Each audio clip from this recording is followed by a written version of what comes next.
They tore down my fence like it was nothing, like it had never mattered.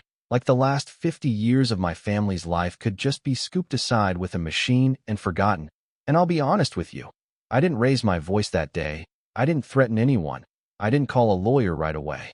I just stood there on that ridge, looking at what used to be ours. And I remember thinking, very clearly, very calmly, they have no idea what they just did. My name's Daniel Mercer, and I live on a stretch of hillside land just outside a town called Red Hollow. The kind of place where people wave at each other even if they don't like each other much. Where fences aren't just boundaries, they're stories. And the one they tore down, that low stone fence running along the ridge behind my house, that thing had history in it. Real weight. Not just physically, but the kind you feel in your chest when you lean on it. My grandfather, Elias Mercer, built the first section of that fence back in the late 70s, right after he bought the land. He wasn't much for talking, but he had this way of stacking stones like he was solving a puzzle nobody else could see, fitting each rock into place without mortar, just patience and instinct. My dad used to say the fence was the only thing my grandfather ever finished without second-guessing himself. And over the years, that fence grew. Every time there was a landslide, every time the hill shifted or the rain got mean, my father would go out there with a wheelbarrow and a quiet determination, adding new stones, reinforcing the weak spots, like he was having a conversation with the land itself.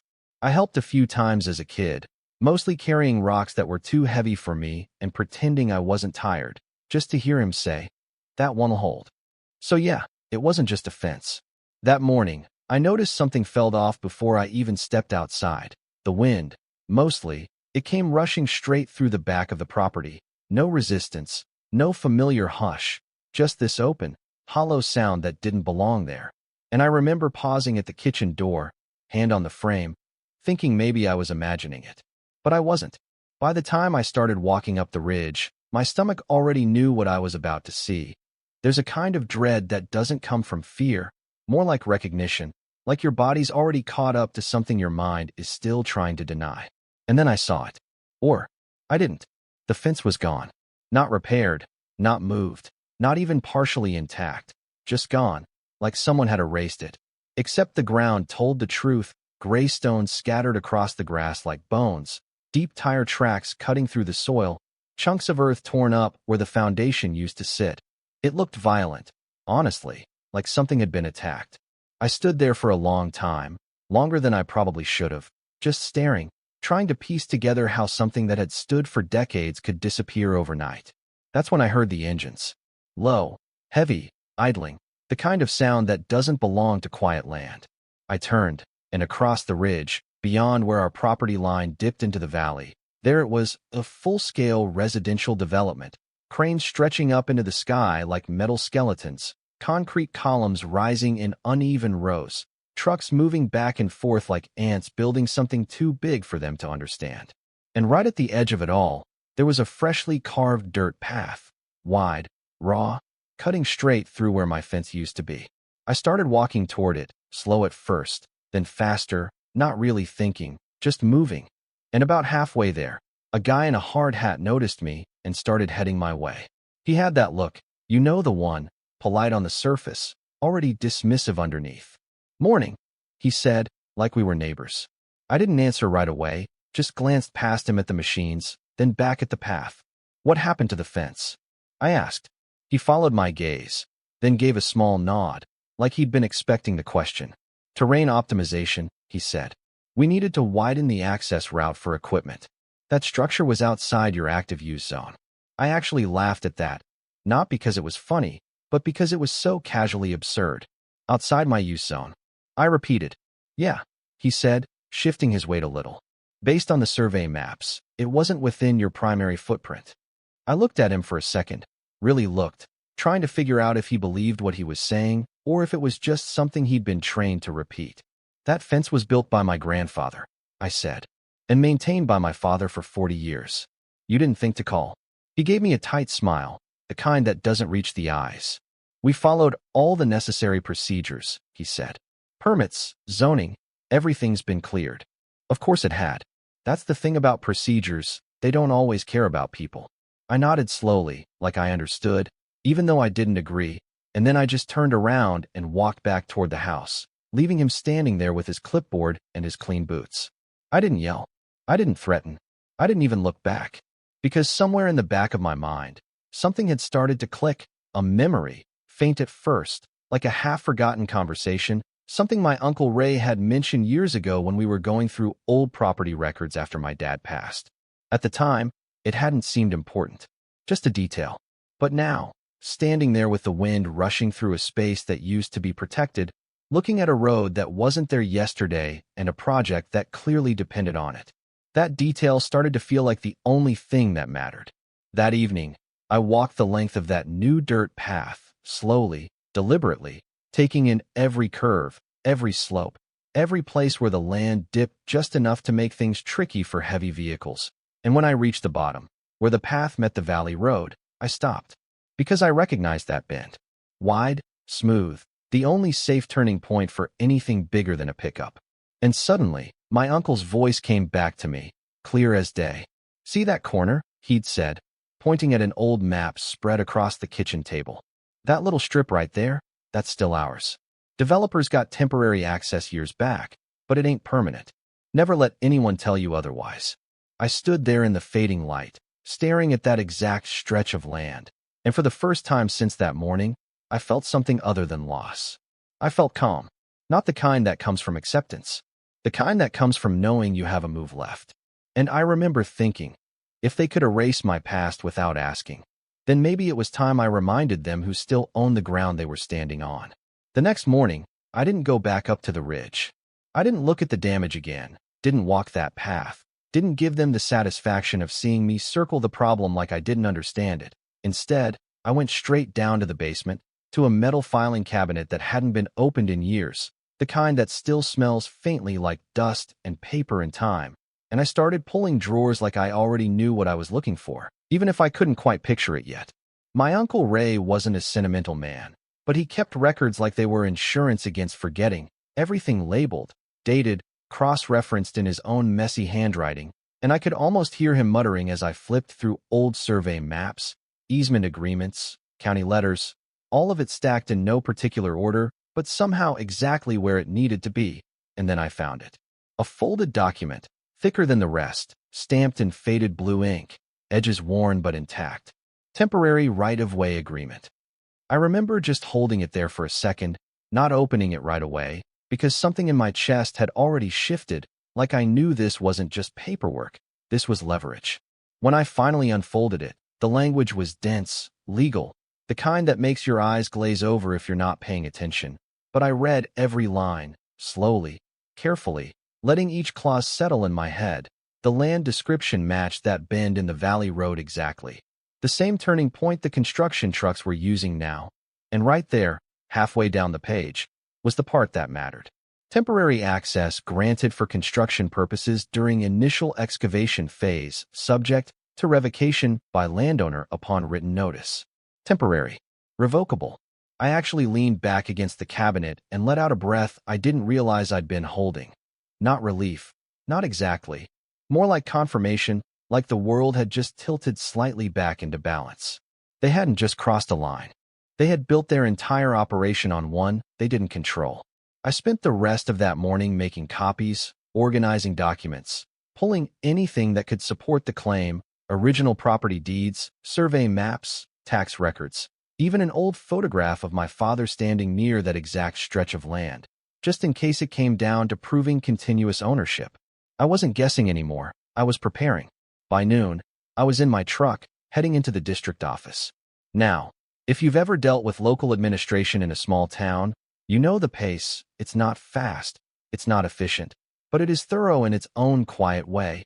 The building itself hadn't changed in decades, same faded paint, same bulletin board near the entrance covered in outdated notices, and behind the counter was a woman named Linda, who'd probably processed more land disputes than anyone in the county.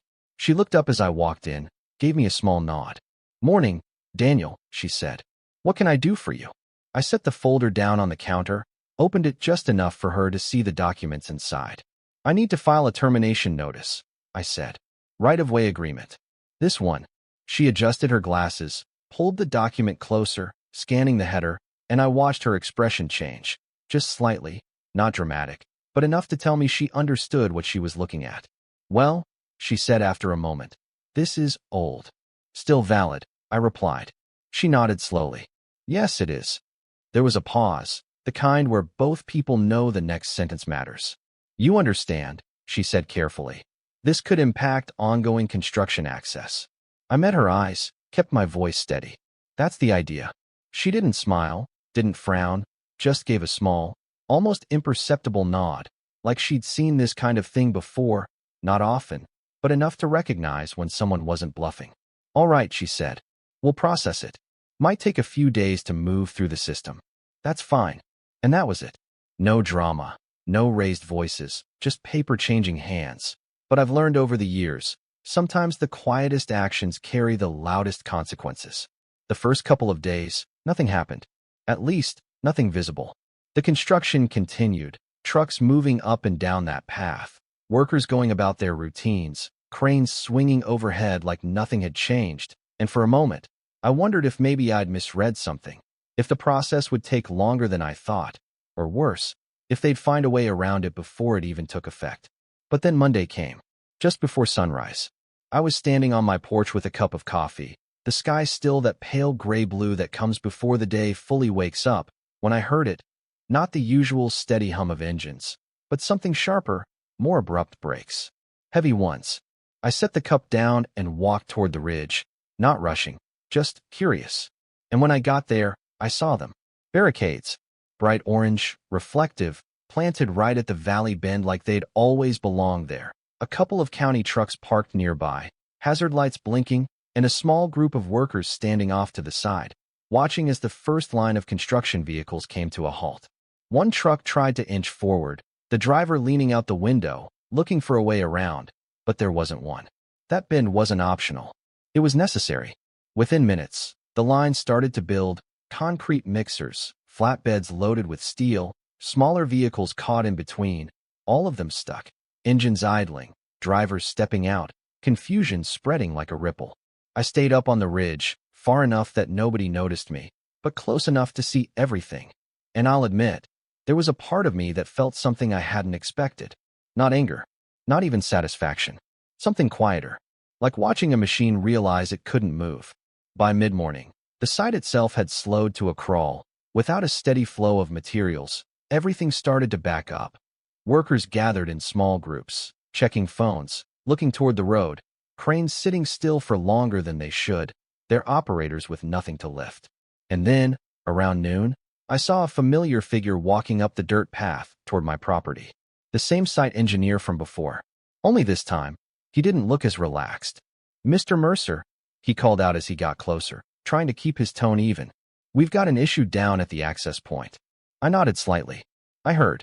He hesitated, then glanced back toward the valley, like he was hoping the problem might solve itself if he looked away long enough. We were informed that the right-of-way has been revoked. That's correct. Another pause. You understand this is going to cause significant delays, he said. We have schedules, contracts. And I had a fence. I cut in, not raising my voice, just stating it. He exhaled slow. Look, he said, shifting his stance. Maybe we can work something out. There's no need to escalate this. I tilted my head slightly. Escalate. I repeated. You tore down a structure on my land without notice. This isn't escalation. This is response. For a second, he didn't have anything to say. And that's when I knew this wasn't just inconvenient for them. It was serious. By the end of that day, the delays were already stacking up. Concrete deliveries missed their windows, which meant entire pours had to be rescheduled, crews sent home early because there was nothing for them to do, and word started to spread, not officially, but the way it always does, through conversations, phone calls, quiet mentions in places where people pay attention. A project that size doesn't stop quietly. It stumbles. And when it does, people notice. Over the next few days, the pressure built. I started hearing things from a neighbor who worked in real estate, from a guy at the hardware store who had a cousin on one of the crews, timelines slipping, investors asking questions, buyers getting nervous. Apparently, seamless connectivity doesn't mean much when your trucks can't make a turn. And through all of it, I didn't do anything else. No threats. No public complaints. Just waited. Because the thing about leverage is, once you have it, you don't need to push. You just need to hold it long enough for the other side to feel it. And they were starting to feel it.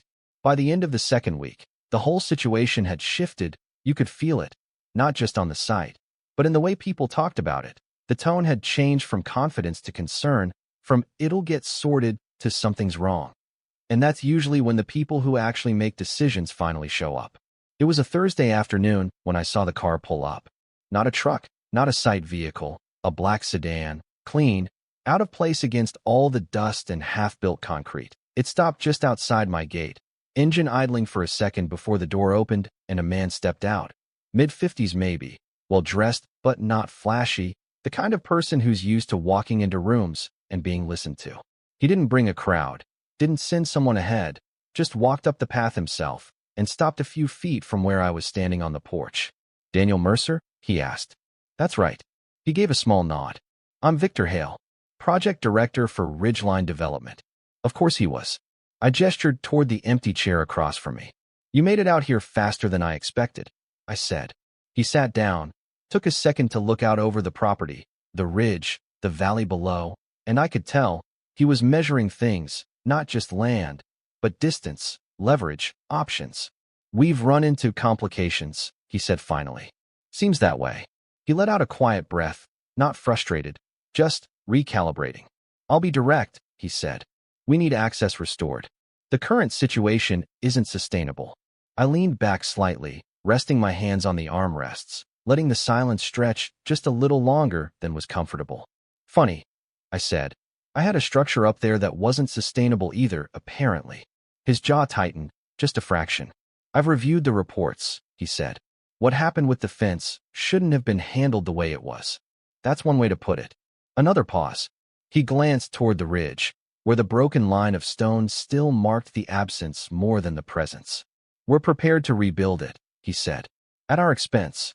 Restore the land to its previous condition, and compensate you for any damages." It was a clean offer. Simple, efficient, and about 2 weeks too late. I shook my head slightly. "That's not enough." He didn't react right away, but I could see the shift the moment he realized this wasn't going to be a quick fix. "What are you asking for?" he said. I leaned forward a bit, elbows on my knees, voice calm but steady. "First," I said, "the fence gets rebuilt using traditional stonework.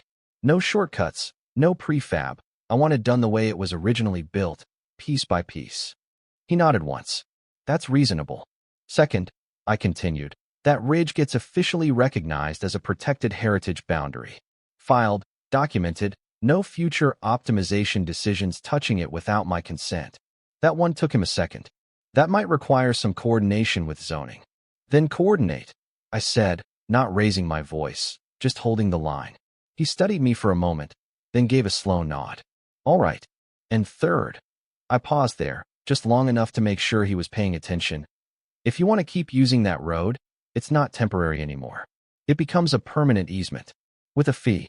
Annual." That landed. I could see it in his eyes, the quick calculation, the cost versus delay, the ripple effects already stacking up behind him. "That's a significant change to the original agreement," he said. "So is tearing down my fence." Silence. Real silence this time. Not the kind filled with negotiation tactics, but the kind where both sides know exactly where things stand. He leaned back in his chair, looked out over the valley again, the stalled trucks barely visible in the distance, the crane standing still against the sky, and I wondered, just for a second, what it looked like from his perspective, how many millions of dollars were tied up in those unmoving pieces of steel and concrete. When he looked back at me, the decision was already made. "We can agree to that," he said. Just like that. No drawn-out argument. No attempt to chip away at the terms, just acceptance. And I'll admit, that surprised me. Not because I thought he'd refuse, but because of how quickly he understood the position he was in. "When do we start?" I asked. "I'll have the legal team draft the updated agreement today," he said. "Construction on the fence can begin as soon as we have your approval on the contractor." I nodded once. "Good." He stood up then, smoothing out his jacket, the conversation already shifting from conflict to logistics in his mind. "Mr. Mercer," he said, offering his hand, "I appreciate your willingness to resolve this." I looked at his hand for a second, then shook it. "Next time," I said, "start with a conversation." He gave a small, almost tired smile. Noted. And just like that, he turned and walked back to his car, the engine starting a moment later, tires crunching softly against the gravel as he drove away. Within 48 hours, the barricades were gone. Access restored. But this time it was on my terms. The trucks started moving again, slowly at first, then with their usual rhythm. The site came back to life, cranes swinging, workers returning, the whole machine picking up where it had left off. But something had changed. Not in the structure, in the understanding. A week later, the first stones were delivered. Not dumped. Delivered.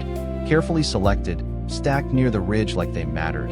And the crew they brought in, they weren't the usual construction guys. These were stonemasons, older, quieter, the kind of people who don't rush work that's meant to last. I spent a lot of time up there while they worked. Not supervising, just watching. There's something about seeing something rebuilt the right way that does more than fix what was broken. It restores a kind of balance you didn't realize you'd lost. One afternoon, as they were setting a new section in place, one of the masons, a guy named Carl, looked over at me and said, "Whoever built this the first time knew what they were doing." I nodded. "Yeah," I said. He did. And for the first time since all of this started, I felt something settle. Not victory, not exactly. More like closure, with a bit of edge still left on it. Because here's the thing. From a distance, it probably looks simple. Big company makes mistake. Local landowner pushes back. Balance restored. But up close, it's messier than that. They didn't wake up one morning and decide to erase my history out of spite. They followed maps, permits, procedures, systems that reduce land to lines and zones, and use areas. And in doing that, they missed something real. And me? I didn't just defend what was mine. I used the system right back. Paper against paper. Clause against clause. Leverage against momentum. So the question isn't really who was right. It's what happens when something personal runs into something institutional, and neither side fully sees the other until it's too late. I got my fence back. Stronger, maybe even better than before. And now, every time those trucks make that turn down in the valley, they're doing it because I allow it. Not because they assumed they could. So yeah, that's the story. And I'm curious what you think. Was that justice? Or just a different kind of power play? Because depending on how you look at it, I didn't just stop their project. I made myself part of it. If you've ever had someone cross a line they thought didn't matter, or you've had to decide how far you're willing to go to set things right, I want to hear your take. Drop a comment, tell me where you stand on this, and if you think I went too far or not far enough. And if you want more stories like this, the kind that sits somewhere between right and wrong and make you think a little longer than you expected, go ahead and subscribe. We've got more to talk about.